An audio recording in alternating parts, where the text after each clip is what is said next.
देश में कोरोना संक्रमण के बाद एक और संक्रमण ने दस्तक दी है जो काफी चिंता का विषय हो गया है। नाम है मंकी पॉक्स।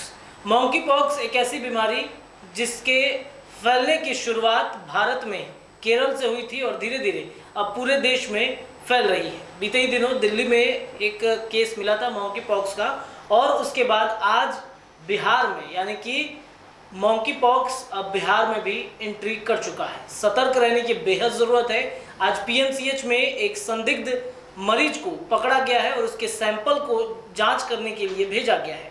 पीएमसीएच में एक महिला की जब जांच चल रही थी तो उसे संदिग्ध माना गया। पीएमसीएच में वार्ड में जब इलाज चल रहा था तो डॉक्टरों ने उसे संदिग्ध माना मंकी पॉक्स को लेकर के और उसके सैंपल की जाँच के लिए वो वहाँ से रवाना हुई टीम।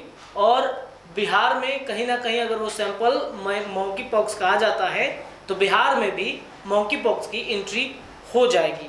आपको बताते चले कि बिहार में भी मंकी पॉक्स का पहला संदिग्ध मिल चुका है। महिला पटना सिटी के गुहट्टा एरिया की रहने वाली है। पीएमसीएच की माइक्रोबायोलॉजी विभाग की टीम सैंपल लेने मरीज के घर पहुंची हुई है। महिला में मंकी पॉक्स के सभी लक्षण हैं। स्वास्थ्य विभाग इस केस को संदिग्ध मान रहा है, इसलिए इसकी जांच कराई जा रही है। महिला की ट्रैवल हिस्ट्री का भी अभी तक कुछ पता नहीं चल पाया है। डॉक्टरों ने बताया कि जांच के लिए 4 लोगों की टीम बनाई गई। मरीज के sample national institute of biology NIB Pune भेजे जाएंगे, जहां उसकी जांच की जाएगी। महिला अभी कहां रहना चाहती है वो उस पर निर्भर करता है। होम आइसोलेशन की व्यवस्था ठीक होगी तो उसे घर पर ही रखा जाएगा। अगर व्यवस्था नहीं हो पाई तो अस्पताल में ही रखा जाएगा। मंकी पॉक्स को लेकर के बिहार में कल ही स्वास्थ्य विभाग ने निर्देश जारी किया था, अलर्ट मोड पर डाला था कि संक्रमण की जांच की व्यवस्था के निर्देश जारी किए गए हैं। केंद्र से मिली गाइडलाइंस को लेकर के सभी चिकित्सा प्रभारियों को भेजा गया है। निर्देश दिया गया है कि मंगलवार को सभी चिकित्सक, आशा और ANM को मंकी पॉक्स के लक्षणों के बारे में ठीक से बताएं। ANM या आशा को किसी मरीज में लक्षण मिले तो वो तुरंत उसकी सूचना दें। सिविल डॉक्टर सर्जन KK राय के कहा है कि संभावित मरीज मिलने पर तुरंत जानकारी देने का निर्देश दिया गया है। गाइडलाइन के अनुसार मरीज का सैंपल जाँच के लिए पुणे भेजा गया है। अब तक जो पहला केस से लेकर के अब तक कहां पे मंकी पॉक्स के मरीज मिले हैं तो उनमें पहला केरल में, दूसरा कन्नूर शहर में, तीसरा केरल के ही मलप्पुरम में, चौथा दिल्ली में 34 साल के एक युवक पॉजिटिव मिले थे और अब बिहार में कहीं ना कहीं ये चीज़ें मिल रही हैं। और अब आइए आपको बताते हैं संक्रमण हो तो क्या करें। संक्रमित मरीजों को आइसोलेट कर देना चाहिए। मरीज मास्क पहने या मुंह नाक को कवर करे। तुरंत चिकित्सक से संपर्क करें। संक्रमित का बिस्तर, कपड़े, तौलियों को नहीं छुए। हाथ साबुन से धोए या सैनिटाइज करें। लक्षण क्या क्या हो सकते हैं तो लक्षण में बुखार, सर्दी, सिर दर्द, गले में खराश, कफ, मांसपेशियों में दर्द, बहुत ज़्यादा कमजोरी, त्वचा में रैश, आंखों में दर्द, चेन पेस्ट, पेशाब में कमी, बेहोशी जैसी स्थिति भी हो सकती है। और ये कैसे संक्रमण होता है तो इंसान के बॉडी फ्लूइड या यौन संपर्क से एक दूसरे को संक्रमण लग सकता है। इसके अलावा संक्रमित के कपड़े के इस्तेमाल से भी संक्रमण हो सकता है।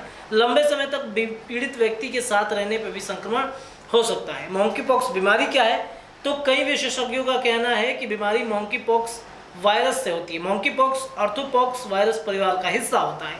इसमें भी चेचक की तरह शरीर पर दाने हो जाते हैं। चेचक के फैलने वाला वेरियोला वायरस ऑर्थोपॉक्स फैमिली का ही हिस्सा है। मंकी पॉक्स के लक्षण चेचक की तरह गंभीर नहीं है, हल्के होते हैं या बहुत कम मामले में घातक होते हैं। हमें यह भी ध्यान रखना चाहिए कि इसका चेचक से कोई लेन देन नहीं है।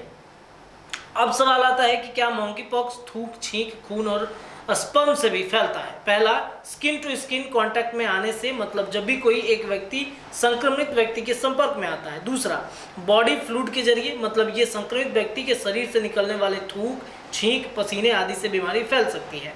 तीसरा है, रेसेस के संपर्क में आने से मंकी पॉक्स बीमारी फैलने की चांसेस जो है वो बढ़ सकते हैं। तो कहीं ना कहीं बिहार में एक संदिग्ध महिला पकड़ी गई है। मंकी पॉक्स के सारे लक्षण उसमें मिल रहे हैं। ये पीएमसीएच में इसे सैंपल जांच के लिए इसे लाया गया है। पुणे भेजा जा रहा है इस सैंपल को, लेकिन कहीं ना कहीं मंकी पॉक्स धीरे धीरे अगर एक महिला में बिहार में मिली है तो कई सारे लोगों में वो फैल सकता है। उसकी ट्रैवल हिस्ट्री क्या होगी इसके बारे में भी जानकारी ली जा रही है। लेकिन कहीं ना कहीं हमें भी सतर्क रहने की बहुत ज़रूरत है। एक तरफ जहाँ हमने कोरोना वायरस को झेला है, दूसरी तरफ मंकी पॉक्स को भी झेलने के लिए हमें तैयार रहने की बेहद ज़रूरत है। फिलहाल इस खबर पे इतना ही। जो आप जुड़े रहिए NBC 24 न्यूज़ के साथ में। मैं रत्नेश पांडे इस खबर से लेता हूँ विदा। मिलूंगा अगली खबर में, तब तक के लिए दीजिए इजाजत। बहुत धन्यवाद सभी दर्शकों।